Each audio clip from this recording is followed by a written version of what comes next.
Hey everybody, welcome back to Tiny Tips on Public Speaking. I'm Jane. Okay, I'd like to start off our episode with a shout out to Joseph Nelson.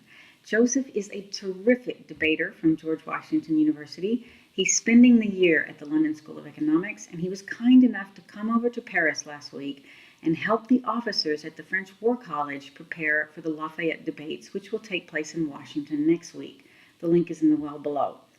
And Joseph was the best speaker at the Lafayette debates last year, so he was in a great position to help us.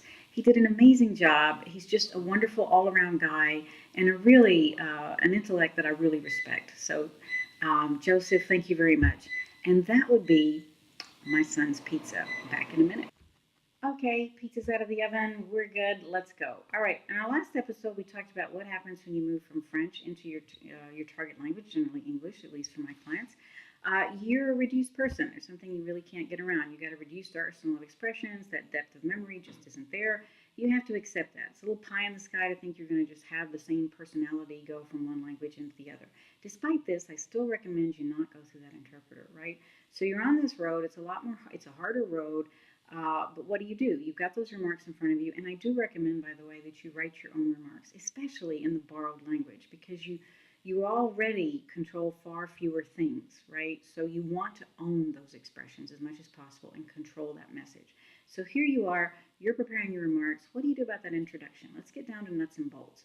Now, French and English, all languages basically have different ways of conveying information. French tends to rely on a kind of historical perspective approach. They like to develop the problématique, which is a way of, getting you up to speed on a topic, and organizing information in a way that, in the end, will reveal the position of the speaker. And this isn't at all the way English generally organizes information, at least orally, especially if you're one of these international venues where you kind of need to get to your point pretty quickly.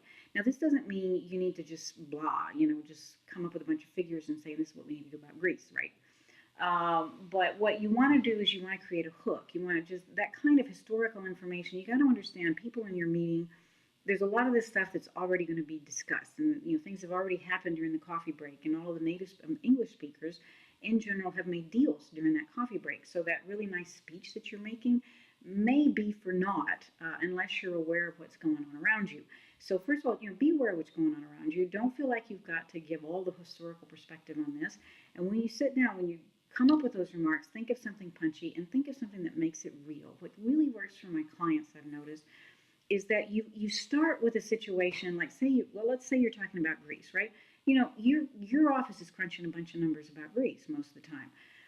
You want to make it real. Talk about what happens to a Greek family in a single day. It doesn't have to be 3 or 4 lines, right? Or if you're talking about human rights, what is happening in Africa? What progress are we making? Give some kind of inspirational story. It doesn't have to be distressing.